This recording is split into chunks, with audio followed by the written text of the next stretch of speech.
Waalaikumsalam warahmatullahi wabarakatuh. Kali ini aku mau bincang-bincang sedikit nih sama Kak Nurul nih. Kak Nurul Sebelum itu aku mau perkenalkan diri dulu, memperkenalkan narasumber kita, Nurul Aini, teman sekelas saya nih.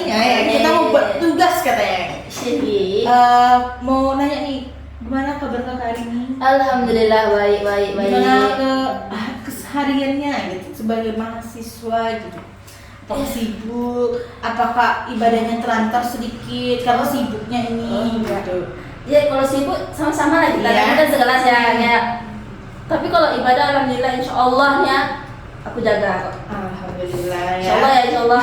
Jadi kali ini kita akan membahas nih teman-teman mengenai apa nih? Apanya? Mengenai anak muda zaman sekarang yang sholatnya bolong-bolong. Iya.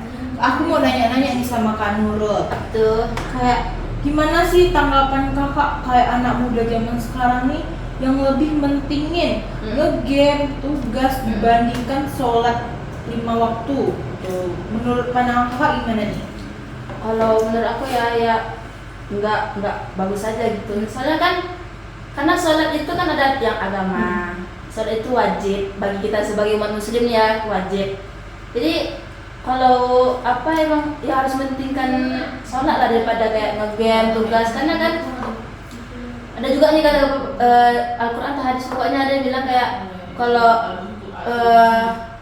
perbaiki sholatmu maka Allah akan memperbaiki duniamu atau itu kan otomatis kalau kita sholat kan dunia itu terbawa aja nanti di belakang kita. Jadi makanya kayak kurang sih kalau aku kayak lebih mentingin game, kuliah enggak juga sih, lebih kayak tugas. Kalau meninggalkan sholat tuh kayaknya enggak sih sama aku.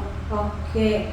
Jadi kayak kalau bisa sholat itu Iya, diutamakan walaupun kayak ya telat-telat 5 menit, 10 menit, Nggak apa-apa. tapi tetap harus diutamakan sholat ya Yes. teman-teman. Nah, aku mau nanya juga nih Kak, kalau gimana nih menyadarkan Gen Z untuk sholat gitu? Kayak sentil sedikit gitu untuk Gen Z supaya ayo dong ibadah sholat gitu. Menurut pandangan Kakak gimana nih? Agak dalam ya. Kalau nyentil tuh kayak aku juga nggak hak juga sih kayak ngasih tahu orang tuh, tapi kayak kita sebagai umat muslim harus saling menyadarkan, saling ngasih tahu lah kebaikan kan. Jadi kayak contoh aja lah aku punya teman gini-gini ya, kalau aku misalnya memang udah masuk waktu sholat nih ya aku ajak kita sholat gini, ayo sholat gini kita tinggalkan dulu dunia ini dulu gitu. Ya kalau untuk atau yang lain-lainnya, tapi kalau aku kayak gitu kayak sama teman aku ajak kayak gimana ya. Berarti sholat tuh sangat berpengaruh dalam kehidupan Kakak. Sangat. Contohnya nih kayak sholat nih, apa yang membuat kayak membangkitkan kayak kehidupan kita tuh jadi kayak alurnya lebih bagus. Tuh menurut Kakak tuh gimana tuh? Lebih bagus Yang kayak lebih terarah gitu. Jadi kayak sebelumnya karena ibadah jadi kita tepat waktu untuk bangunnya jamnya lebih pagi, bisa untuk olahraga. Ya waktu kalau kita sholat subuh kan kita ada sholat subuh tuh. Ya sholat subuh kan biasa jam 5 kan.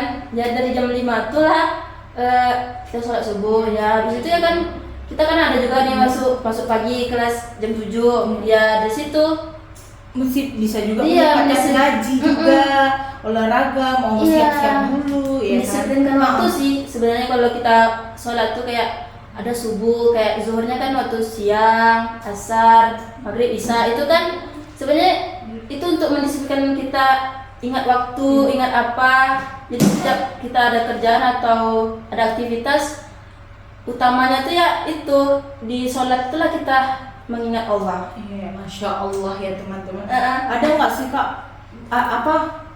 peran dari lingkungan keluarga atau lingkungan sekitar kita tuh sangat berpengaruh nggak untuk kayak mengajak kita untuk sholat gitu, gimana Kak? Kalau aku sangat pengaruh karena di keluarga aku tuh emang harus sholat. Karena ayahku tuh kayak emang setiap kadang kalau apa tuh emang ditekankan banyak kan juga kadang kayak nampak aja kita duduk dia apa lagi main HP, nanti tanyanya tuh udah sholat belum gitu, jadi kayak harus apa, kadang dari kecil aku memang gitu kan, kayak udah sholat asar belum, udah sholat maghrib belum, gini-gini. Jadi aku yang udah terbentuk dari kecil sih, makanya insya Allah aku menjaga sampai sekarang. Jadi semoga itu, konsisten. amin amin amin amin. Nah, kita bahas juga nih, teknologi itu berpengaruh nggak sih tentang ibadah kita gitu?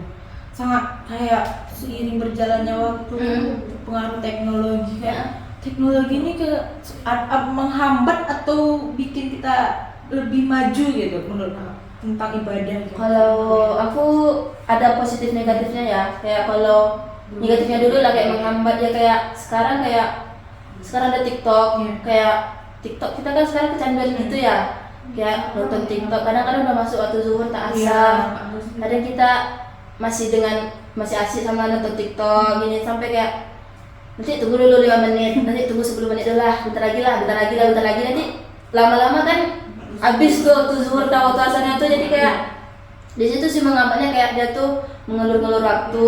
Kalau di positifnya sih kayak sekarang kan banyak kayak kajian atau dakwah di TikTok juga ada, di TikTok gitu kayak Ustaz Anan Ataki, live iya, TikTok gitu ya. Adi Dayat itu kan banyak men-share, jadi kita tahu nih tentang kayak apa ya, Ustaz Adi Dayat tuh kayak aku juga sering tuh dapat di TikTok itu kayak tentang kayak mana gerakan sholat yang betul, kayak mana cara bacaan yang betul, yang apa, pokoknya yang sholatnya kayak gimana lah, kayak yang betul-betulnya sahnya secara agama gitu. Berarti kayak sholat tuh jadi kayak utama, wajib ya seorang muslim tuh bisa sholat, wajib. karena itu akan dibawa sampai ke akhirat, itu amal ya. Kan ada tuh katanya tuh kayak walaupun kamu hidup 1000 tahun kalau nggak sholat nggak ada gunanya. Iya, seperti lagu tuh ya.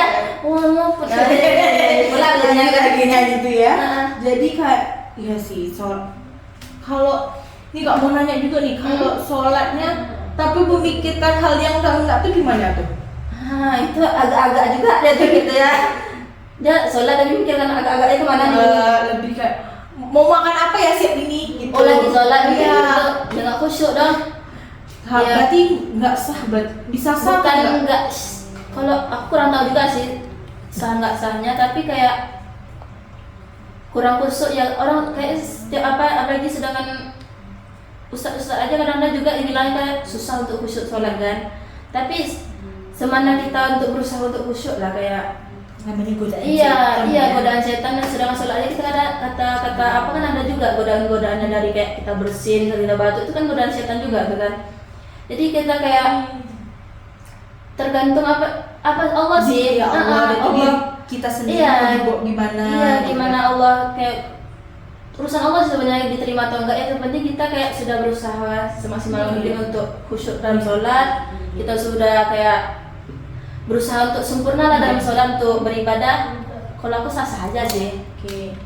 Nih guys, terima kasih ya udah sangat udah berbobot nih pembahasan kita, Boleh. udah mulai mendalam nih. Padahal sharing-sharing doang, Sharing aja. Mungkin kayak kesimpulan kita dapat tuh kalau meskipun waktu tuh mepet, bisa disempatkan tuh sholat, kayak waktu senggang sempatkan tuh ibadah juga.